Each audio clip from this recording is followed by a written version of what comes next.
Hey, YouTube followers, of which I ended up with more of you probably than I was expecting when I started sharing my journey. And it's been a little remiss of me. I've not been in touch for some time. And apologies, and I thought I should give an update. And part of the reason I've not given an update, by the way, I'm in Scotland. I'm in Glencoe in Scotland, just on a charity bike ride that I'll probably talk about in a minute. And one of the reasons I've not given an update is we've been in a bit of a holding pattern, really, so I've not really known what to say. But I thought I should give an update. Clearly, I'm not dead, and that's the key one. And I'm apologies for being a bit flippant, but I suppose when you get that big C cancer diagnosis, the thing that dominates your headspace is kind of like, how long am I going to live? Fundamentally, and I'm a bit more relaxed on that now. I had the 6 rounds of chemo and the 12 rounds of radiotherapy, and I'm 6 months into 2 years of immunotherapy. And I had a little bit of a worry. So mainly I've been quiet because I've been waiting to see the impact of all of those. And I don't really know the impact. You sort of know the impact day to day as to tiredness levels and how you're feeling. But I could never really feel the tumour. Well, I thought I could. I thought I could feel Terry. We'll come back to that. But yeah, you don't really know. So, your limbs ache a little bit and you're tired and you're a bit knackered and you need a few more kips, but you don't really know what's going on with these cancer cells in your body until you get another scan. And I needed to wait 6 months for the scan. So really over the summer, I've just been sort of living life, trying to get back into a bit of fitness, getting back on the bicycle. Went to Croatia with the family for a couple of weeks and just had a lot of fun. I turned 50 whilst I was there. We went rafting on my 50th birthday and we just had some adventures and did some fun stuff, which was really nice. And sort of, you don't really forget about cancer once you've got it, but it's nice when it doesn't become the first thing you think about. I don't think I've said this before on video, but when you wake up in 2 in the morning to go for a wee, say, and it's really annoying when it's the first thing that pops into your head, or the second thing. The first thing is I need a wee, and then the second thing is, the cancer. And it's kind of nice when that's not always the case anymore. You don't always think about it first thing. I still don't think there's a day that goes past where I don't think about it. But I definitely get periods of time, and certainly being on holiday with the family in Croatia was a really key time for that. The knackeredness, the tiredness, that's just, hard. Everything that happens, you start to go, is that the cancer? Is that the cancer? But it's also just getting older and maybe the side effects of all the drugs. So you don't really know. So the key thing is the scan. Anyway, I've had the scan. When I was away in Croatia, I started to get some pain in my sort of rear left-hand side where I would say my kidneys are. And it's the first time that I've had that pain since we found Terry, when we found Terry a year ago now. And I was in a lot of pain. But I didn't know the pain was related to the tumour, and I still don't really know, because as soon as I got the go-ahead to get a scan, thinking it was kidney stones, the pain stopped, and we've never been able to explain that. But I had this pain again in Croatia for the first time, and it really freaked me out. For the first few days, I didn't even tell Fee, my wife. I just kept it to myself, but I found it very disconcerting. Look how beautiful this is over my shoulder. If I get out of the way a little bit. The camera's too clever, it wants to put me in the shot. I'm not sure I enhanced the view. Anyway, it's very lovely. Hang on, I've got to flip you, 1 second. I think there's a button. There you go, look at that. Better without me in it, isn't it? Really lovely. So it really freaked me out.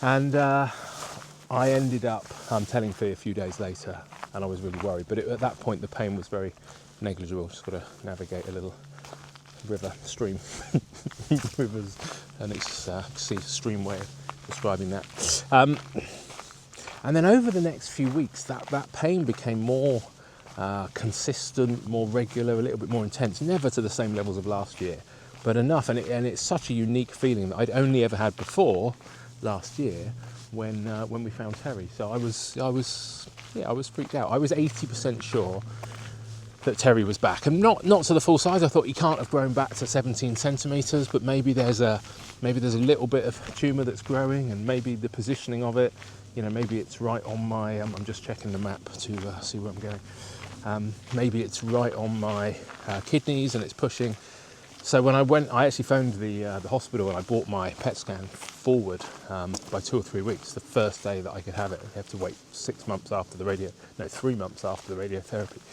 before I could have it. So on the first day that I could, I was in the hospital to get the scan.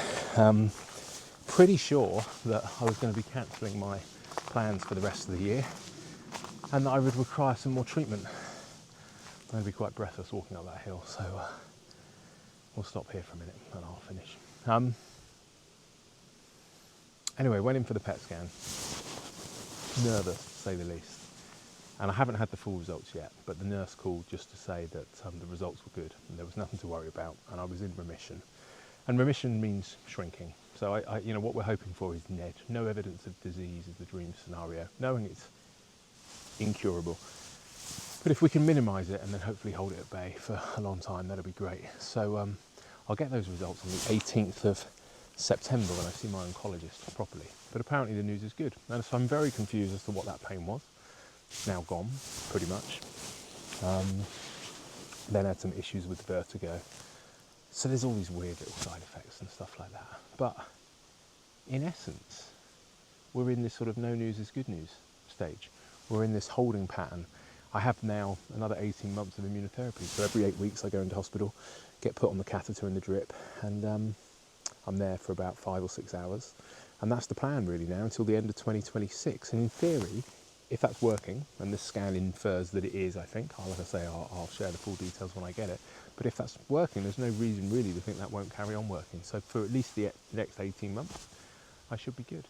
And then the challenge is to see, how long does it take before it comes back, or even if it comes back.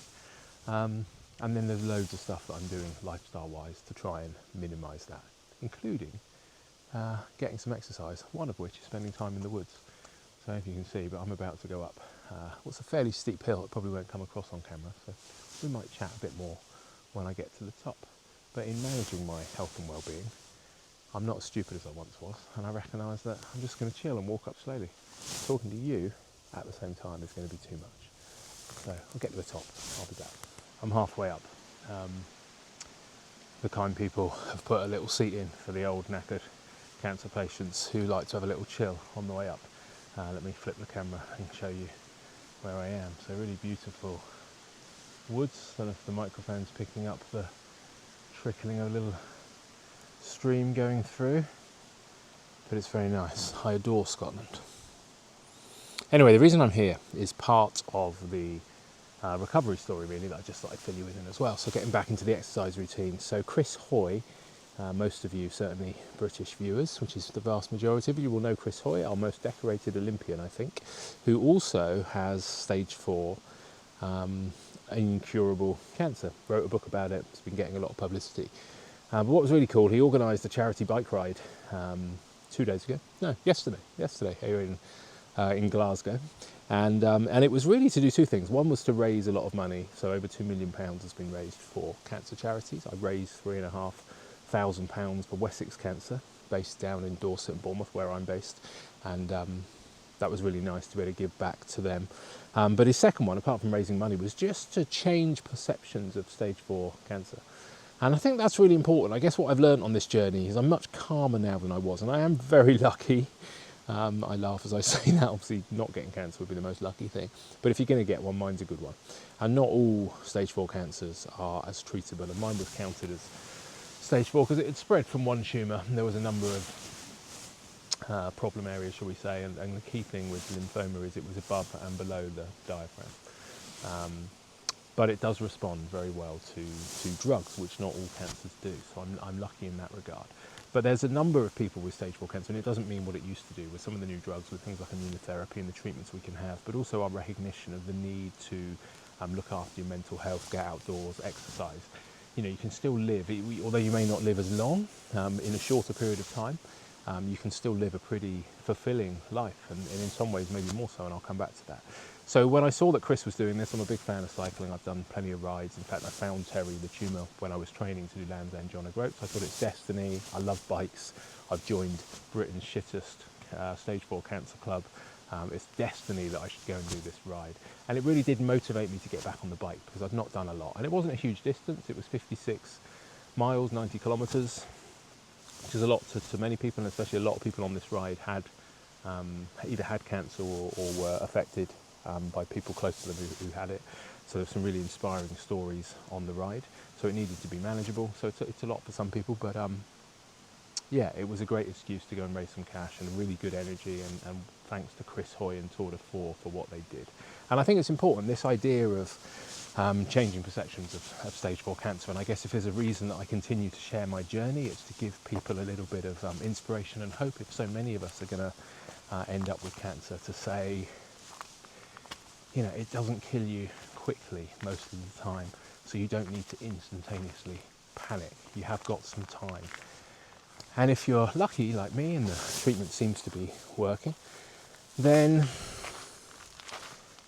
there's some real positives that come from it. And I've explained this to a few people, but I feel like I'm living, you know, like I say, I may not live as long, but for the bit that I'm here, there's now so much more gratitude and appreciation. And I feel like I'm living life in HD. I feel like the vibrancy and the energy that I pick up from people and life, and the sort of the love and nostalgia that I've got for friends and family is intensified, and my kids and Fee, and when we do things, I feel like I'm living them. Like everyone, I look around and I'm like, everybody here, you know, is having a good time, but I'm having the best time because it's just more vivid and I'm just more grateful. And that's quite a blessing in some way, isn't it? So, and yeah, Chris Hoy said something when he was being interviewed post the event, and certainly something that I've lived by for a long time, is this idea that, you know, you can't change what happens to you, what's going on around you. You can't really have an impact on that, but you can change how you respond to it, or at least decide how you're going to respond to it. And I guess that's been my desire all the way through this, is to retain certain things that I can control, and how I respond to the treatment, well, less physically, but sort of more mentally. But yeah, how I decide to respond to what's been going on is my choice, and I've tried to stay positive, and getting back into the fitness is part of that, and certainly tried to get some time outdoors all the way through. And I would implore anybody going on a similar journey, you know, get outside every day. But now it's so wonderful to be back on the bike. When I went out on the road with the guys that I used to ride with, and we stop and we have a coffee and we have a slice of cake, and it just feels like again, back to this thing that, you know, I'm having the most fun. It's more vivid, it's more colourful, it's more energised for me than it is for them. And if that continues, then that's amazing, isn't it? Imagine how much fun I can have in 10 years that other people might take 30 years to have. And if I live for 30 years, then I've had 90 years of fun, and then this is the greatest blessing ever. So we'll see where it takes me. We don't know. But for now, it seems positive. And that's nice, obviously for me, but also for my kids and Fee. And there's been times that I've been really worried about my impact on their future and their well-being and their mental health by what happens to me. And when that's out of your control, that's difficult. And it's probably one of the motivators for trying to stay upbeat and trying to stay positive, is being very much aware that if I'm in a good place, then they're in a good place. So we'll see how the journey continues. And as I'm on this little stroll, I might share a few other points of wisdom, if I think of any, but I made it to the top. Nice views. And I'm going to carry on the downhill bit. Yeah, I might be in touch. There was another thing I just wanted to say, actually, and that's just a huge thank you to everyone that sponsored me. When I put up that I was going to do this ride, which wasn't really enough of a distance to justify, you know, I was going to do 1,000 miles just before I got diagnosed, and I was getting sponsorship for that, for prostate cancer, and then I had to cancel it. So to ask for money for, in essence, a 56-mile ride felt a bit disingenuous, but shows the importance of, I don't know, a story, sympathy, maybe local charity, maybe just people, maybe I've been in their thoughts a little bit more, guilt, I don't know what it is, but anyway, I set a target, 200 quid, and I raised £3,500, and that's mind-blowing. And I just wanted to say thank you, because many of you watching this probably donated. I'll put a link in below, actually, so if you do want to sponsor it, you know, please don't feel obliged in any way, shape or form, but it's for Wessex Cancer. They do a great job around Dorset and Hampshire, helping look after people with cancer. They helped me out with some counselling and some Reiki and reflexology and things just when I was going through chemo to help. And but they do all sorts of good stuff, from lifts and meetings and all sorts of therapies. So well worth supporting. But to raise £3.5 grand, that blew my mind. And not only raising the money, but the names that cropped up, people who donated, who maybe I'd not seen for years, and then just the messages that came through just to wish me luck. And it's just been a very humbling, it makes me very emotional to feel all of that love. There's plenty of people out there that I've annoyed who probably think cancer couldn't happen to a nicer guy. But in the main, I've been very lucky to get some really lovely messages and support. So I just wanted to add that to the end and say thank you so much for those of you that either donated or just sent me good vibes and good wishes. It's really kind. It's really kind, and I'm sure you'll find me a more empathetic and loving human being going forward, because like I say, I'm living in this beautiful, vivid utopia of happiness, and I hope it lasts a very long time. Right, there might be other nuggets. This is a good walk. This is a good walk in the trees. What happens next, I guess, is something we should touch on as well. I'm not sure if I'll keep this channel going. I figure that you don't really just want to follow the ins and outs of my life. You know, I'm lucky. I do some interesting things with my camper van and my motorbike, and obviously I did the Ayurvedic retreat and I did the fasting, and I've done some interesting things, but they've all been cancer related, and I don't particularly plan on keeping you up to date with the other things that I'm up to. But maybe I'll change my mind on that. But for now, it will just be a case of updates as and when, I guess, as and when they happen. So there may be one fairly soon if I get those scan results back, and then I suppose if anything changes. But if there's anything you want me to cover, I mean, I'm still doing things like eating organic food and filtering my water and trying to get rid of as many toxins and candles and air fresheners and, I don't know, dishwasher tablets. And this is a cancer of the immune system, so I'm trying to minimise my immune system from having to fight the toxins that are out there in the world. Filtered water. So I've got little nuggets I can share if anybody's got any questions. So get in touch, stick something in the comments. If there's anything you want me to share, I will. But I don't plan on shoving my life down your throat too much. So I'll update as and when. And after this scan result, what will that be? Couple of years, 10 years, 5 years, or will I do some really exciting stuff that I feel obliged to share with you? We'll see. But if there's anything in particular, if you've got any questions, reach out. I'm not hard to find. What I will say on that, what happens next, is this next 18 months is key. So we really don't want the cancer coming back in this next 18 months whilst I'm on immunotherapy. So my plan really is just to focus on that continued health and well-being journey. So time outside in nature, vitamin D, making sure I get to some sunny and warm climes. It's a great excuse, isn't it? Terry the Diva for making me do good stuff. Exercise, nutrition. There's going to be a lot of focus on my health and well-being, and more so on work.